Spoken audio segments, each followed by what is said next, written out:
Hello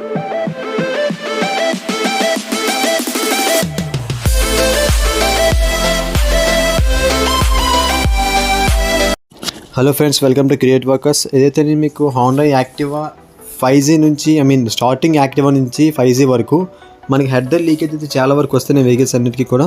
so దానికి complete solution చెప్తాను నేను. ముందుగా అక్కడ ఉన్న యాక్సిలరేటర్ కేబుల్ని అండ్ చోక్ కేబుల్ని సపరేట్ చేయండి క్లాంప్ నుంచి.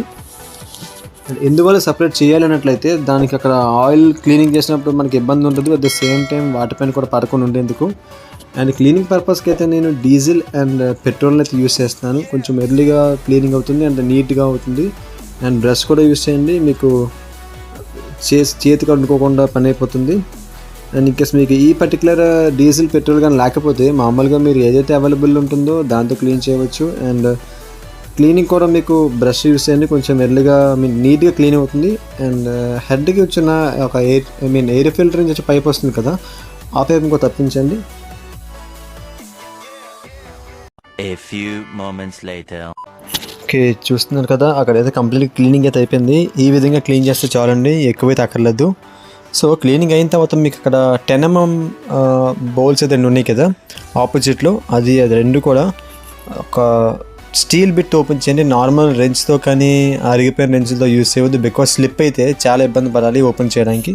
సో నేనైతే స్టీల్ బిట్ యూస్ చేస్తున్నాను. స్టీల్ బిట్తో 10mm బౌల్స్ కూడా ఓపెన్ చేసేయండి నీట్గా.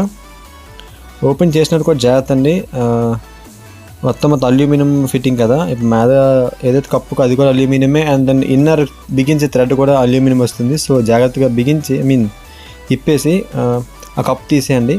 కప్ తీసిన తర్వాత మీకు అక్కడ చూసారు కదా రబ్బర్ ప్యాకింగ్ అనేది కనిపిస్తుంది, హెడ్ ప్యాకింగ్ అనేది. మీరు ఇప్పుడు హెడ్ ప్యాకింగ్ని చేంజ్ చేయవలసి ఉంటుంది, అదే మీకు మెయిన్ ప్రాబ్లం అండి ఈ ఆయిల్ లీకేజ్కి. అండ్ అది కావచ్చు, లేదా మీకు మెకానిక్ ఎవరైతే ఉన్నారో కంప్లీట్గా ఫుల్ టైట్ చేయకపోయినా మీకు లీక్ అవుతుంది.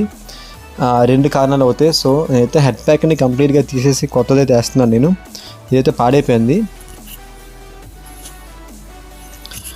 ఓకే, ఇన్కేస్ మీకు హెడ్ ప్యాకింగ్ కనుక లేదు, మాకు అవైలబుల్ లేదు, మనీ లేదు అన్నట్లయితే ఆ హెడ్ ప్యాకింగ్ని మొత్తాన్ని కూడా పెట్రోల్తో క్లీన్ చేసేయండి. పెట్రోల్తో క్లీన్ చేసేసి అదే వేసేయండి. వేసినప్పుడు అనాబాండ్ వేయండి. అండ్ వేసే ముందు మనకి హెడ్ ఫేసింగ్ ఏదైతుంది కదా, ఇంజిన్ ఫేసింగ్ అనేది, ఇంజిన్ ఫేసింగ్ మొత్తం ఏమాత్రం చిన్న ఆయిల్ కూడా లేకుండా కంప్లీట్ డ్రై క్లాత్తో క్లీన్ చేయండి. లోపలికి మొత్తం ఏమైనా ఆయిల్ ఉన్నట్లయితే మొత్తం క్లీన్ చేసేయండి. ఇంకేస్ అంచుల్లో కానీ ఏమన్నట్లయితే ఏమైనా టెస్టర్ కానీ లేదంటే ఐరన్ ఏమైనా పెట్టుకొని క్లాత్తో కంప్లీట్ క్లీన్ చేయండి. మొత్తం 4 సైడ్స్ కూడా అని ఎక్కడున్నా సరే మళ్ళీ మీకు లీక్ అయ్యే ఛాన్సెస్ ఉన్నాయి. మీకు ఈ విధంగా క్లీన్ చేస్తే 100% కూడా మీకు లీకేజ్ అవ్వదు. సో మొత్తం అంతా డ్రై క్లాత్తో మొత్తం క్లీన్ చేసేయండి. క్లీనింగ్ ఆల్మోస్ట్ అయిపోయి వచ్చింది. బట్ రైట్ సైడ్ ఏంటంటే మనకి టైమింగ్ వీల్ దగ్గర కొంచెం లోతుగా ఉంటుంది. సో క్లీన్ చేసిన జాగ్రత్త, ఇంకేస్ ఏమన్నా స్లిప్ అయితే కట్ అయ్యే అవకాశం ఉంటాయి. బికాజ్ ఇంజిన్ యొక్క ఎడ్జెస్ అనేవి చాలా షార్ప్గా ఉంటాయి. నాకైతే చాలాసార్లు కట్ అయింది. బట్ జాగ్రత్తగా చేయండి వర్క్ చేసినప్పుడు. అండ్ ఆల్మోస్ట్ నేనైతే హెడ్ కొత్త ప్యాకింగ్ అయితే వేసేస్తున్నాను, పాత అయితే వేయట్లేదు. బట్ ఇన్కేస్ మీకు ఏమైనా డౌట్ ఉందన్నా, కొత్త ప్యాకింగ్ వేసినా కూడా మనకి లీకేజ్ వస్తుందన్న అంటే, సో నో ఇష్యూ అండి. వైట్ కలర్ది అనాబాండ్ ఉంటుంది, అనాబాండ్ రెడ్ వేయద్దు, వైట్ కలర్ యూస్ చేయండి. వైట్ కలర్ అనాబాండ్ పెట్టేసి ప్యాకింగ్ వేసేయండి, మీకు లీక్ అయ్యే అవకాశమే ఉండదు. బట్ 99.9% మీకు కొత్త ప్యాకింగ్ వేసిన సరిపోతుంది. ఇంకేస్ ఏమైనా ఇంజిన్ ఫేసింగ్ ఏమైనా పోతేనే మీకు ఆ ప్రాబ్లం వస్తుంది కదా. సో నేనైతే కొత్త ప్యాకింగ్ వేస్తున్నాను. ప్యాకింగ్ కూడా మీకు కప్పుకే పెట్టండి, ఇంజిన్కి పెట్టద్దు. కప్పుకు పెట్టినప్పుడు కూడా కంప్లీట్గా 4 edges కరెక్ట్గా సిట్టింగ్ అయ్యేలా చూసుకోండి. అండ్ ఇంజిన్కి పెట్టినప్పుడు రైట్ సైడ్ టైమింగ్ వీల్ దగ్గర కరెక్ట్గా సిట్టింగ్ అవ్వాలి. అండ్ 4 corners కూడా కరెక్ట్గా సిట్టింగ్ అయిన తర్వాత మీకు ఏదైతే 10mm బోల్ట్స్ ఇందాక ఇప్పారు కదా, ఆపోజిట్ కార్నర్లో ఉన్న 10mm 2 బోల్ట్స్ కూడా, ఆ 2 బోల్ట్స్ కూడా యాజ్ ఇట్ ఈస్గా క్లీన్ చేసేయండి. దానిపైన కూడా 2 రబ్బర్ వాచెస్ ఉంటాయి. మీకు గమనించినట్లయితే ఆ 2 రబ్బర్ వాచెస్ని కూడా యాజ్ ఇట్ ఈస్గా పెట్టేసి అక్కడ కూడా లైట్గా అనాబాండ్ వేయండి. బికాజ్ ఏదైతే అవి మీరు మార్చరు కాబట్టి. సో అక్కడ లైట్గా అనాబాండ్ వేసేసి అక్కడ కూడా మీరు అనాబాండ్ కూడా మీకు ఆపోజిట్ 2 వైపు వేయండి. చూసారు కదా, ఇది అనాబాండ్ పెట్టాను.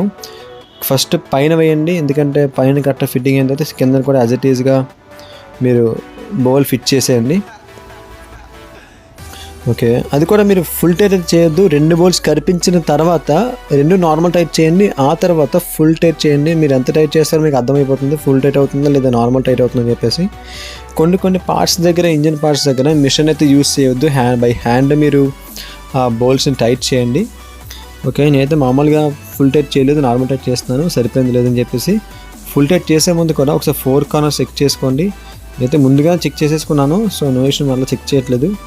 ఓకే, ఇప్పుడు లైట్గా టైట్ చేస్తున్నాను నేను. ఇది కూడా 2 అల్యూమినియం ఫేస్ వచ్చింది కాబట్టి ఖచ్చితంగా మీరు ఫుల్ టైట్ చేయకూడదు, అలాగని లూజ్ చేయకూడదు. మీడియం టైట్ చేయాలి. మీకు తెలిసిపోతుంది అది టైట్ అయ్యిందా లేదా అని చెప్పేసి. ఓకే, దాన్ని మీరు అంచనా పెట్టేసుకొని టైట్ చేయండి. ఓకే, ఇది ఆల్మోస్ట్ అయితే నార్మల్ టైట్ చేశాను, మరీ ఎక్కువ చేయలేదు, అలాగని తక్కువ కూడా చేయలేదు. ఓకే, అయిపోయింది ఆల్మోస్ట్ కంప్లీట్ సొల్యూషన్ అనేది.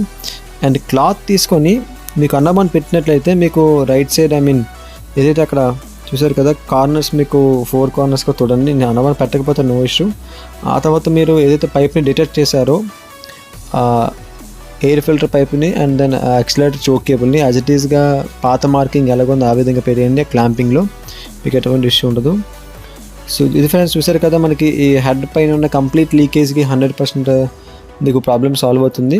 సో ఇంకేస్ ఇలాంటి వీడియోస్ మరిన్ని కనుక మీరు చూడాలనుకుంటున్నట్లయితే, ఇంకేస్ ఏమైనా మీకు అదర్ వెహికల్స్ లేదా వీడియోస్ కావాలంటే కామెంట్ సెక్షన్లో మెన్షన్ చేయండి, నా సోషల్ వెబ్సైట్స్ కూడా. అండ్ ఈ వీడియోని వస్తే లైక్ చేయండి, షేర్ చేయండి, ఖచ్చితంగా సబ్స్క్రైబ్ చేయండి. Stay tune to creative workers. Have a nice day guys.